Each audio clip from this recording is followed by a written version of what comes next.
Good evening and welcome to Metro Focus. I'm Rafael P. Roman. One of New York's most prestigious universities is at the center of the national debate over free speech on college campuses.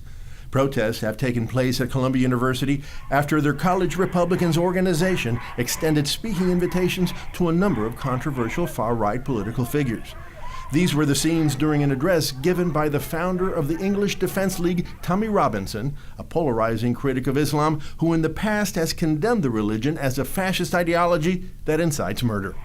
The speeches have been coordinated by the president of Columbia University's College Republicans, Ari Busalas, and met with sharp criticism from the president of the College Democrats, Shreyan Shetty.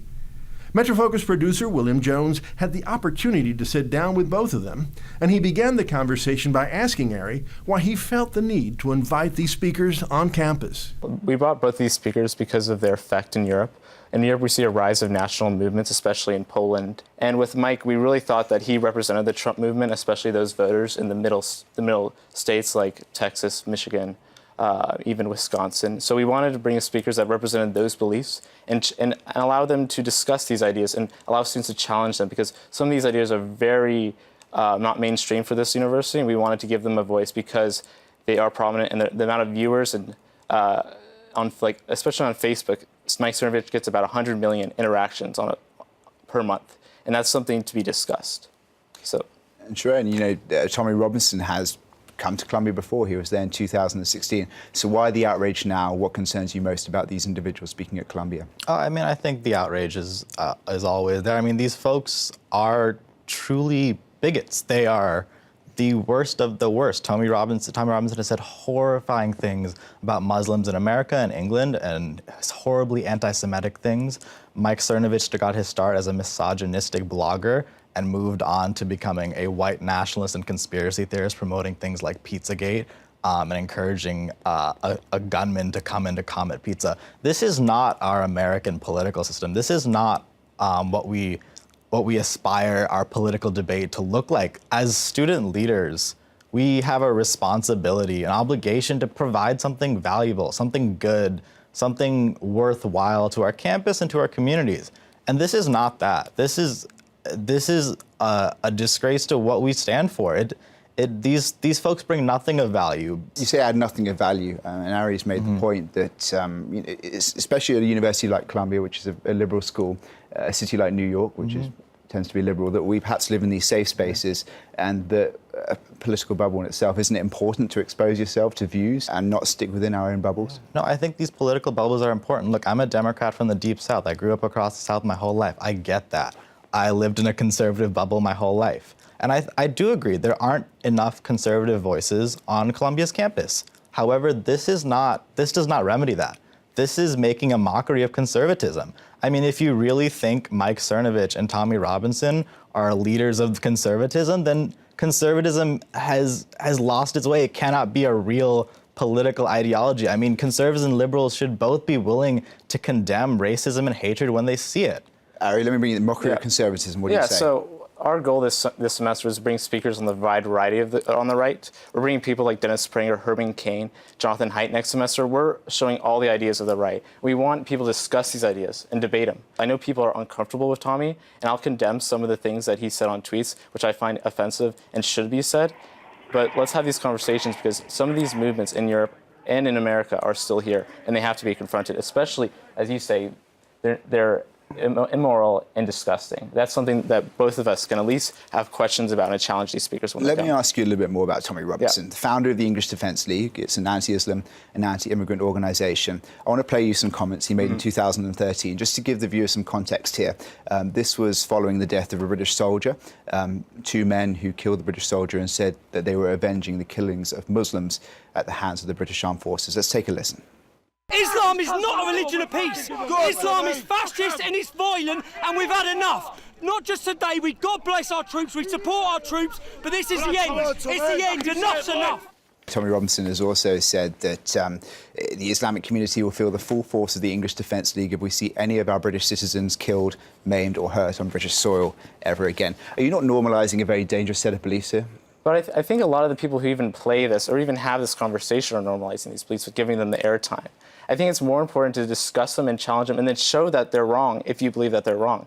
By giving them light, at least you can see that the problems are wrong by having a discussion. I think that's the best way for ideas to be debated, and at the end of the day, we'll at least have a good idea of what ideas are the correct ideas. Because if we don't ever discuss them, how will we know what a good idea and a bad idea is? Let's talk about the ideas they're sharing. We saw the protest at the Tommy Robinson event, which was stopped halfway through.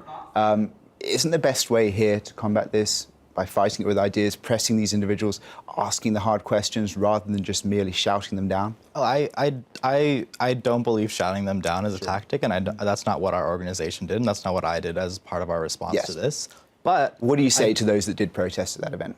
Look, I disagree with their tactics, but I don't want to. But the blame is not on them. That's like blaming the alt-left for like Charlottesville. Look, you may disagree with their tactics, but at the end of the day, the Nazis and the Ku Klux Klan were the problem. And here, like, you brought the equivalent of them to our campus. And that's the problem. It's not the protest or the way people handled it. It's bringing these horrific people to campus. And going back to the idea of, like, this, like, place of discussion or debate, do you think Tommy Robinson or Mike Cernovich has never been told he's a racist or never had hard questions given to him? Of course he has. It's not going to change his ideas. And do you think the rest of us do not know how to handle racism or have never experienced it before? Of course we have. This is not adding anything of value. All you're doing is giving them a platform and giving them a place to spread, like giving them more attention than they deserve. I mean, if it wasn't for speakers coming to these campuses across the country, they'd probably have far less of a platform. They'd go slink back to the holes where they came from. They don't deserve. But these people actually have big followings. Mike has 100 million people interacting on Facebook and Twitter every month. You can't say that it's just a few people. These are national movements in different places that America and Americans have to confront. And if you disagree with them, come to this event, question him, show that he's wrong. But do you think, do you think no one has questioned Mike Cernovich's ideas? I mean, he said diversity is a code word for white genocide. I mean, how did that is not an idea that needs to be debated or discussed. That is a very easy phrase to rebut and get rid of.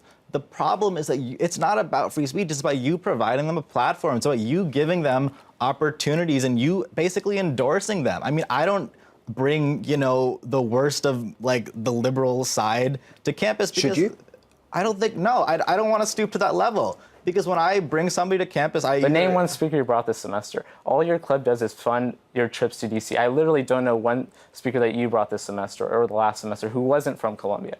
Like, I don't think that a lot of the opportunities that your club is doing, like we're hosting a speaker every week. Our club is bringing discussion. I don't see that your club is doing the same thing.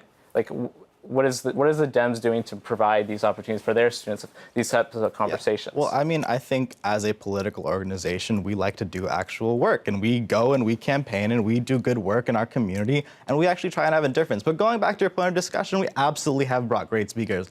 In the past, we have brought city councilors, we have brought state senators. Can you name one at least? Just name one name. Yes, say their name. State Senator Squadron came and spoke to us. 5 Malam criminal justice reform activists Kim spoke to us. Robbie Mook came and spoke to us during the campaign. Eric Schneiderman has come. Of course we bring speakers, Ari, but that's not what we're here to discuss. I mean, it's not that our speakers bring good ideas and good value. And I know there are conservatives that you could bring too, but you choose not to. But we are. We're bringing Dennis Prager, Armand White, and the National Review. How are those not speakers that are mainstream Republicans? Our club is really bringing the wide variety of the Republican Party here, and I think that's something to discuss. I want to move on to the safety of students, the well-being of students on campus. You said that after the protest last week, you perhaps haven't felt safe on college campus. 100%. So when I left the event, I had to go through a secret exit because I would have been mauled if I went through the regular way. They were calling me a white supremacist, a racist, a Nazi, all the things that I'm not. And I don't think anyone doubts that that's terrible. Yeah. We reached out to the Columbia University Muslim Student Association before the segment. This is the statement they provided us with, and this is in reference to Tommy Robinson appearing on campus. Quote, threatening a group with violence based on their religion, color, race, national origin, or any other traits for that matter is the categorical classification of hate speech. Although we respect the Columbia University College Republicans' efforts to present free discourse and productive debate, when certain speech is presented as having a possibility of inciting violence or endangering the safety of students on campus, we have an obligation to stand against it. What about the safety of Muslim students on your campus? first, I don't think he didn't incite violence at the event.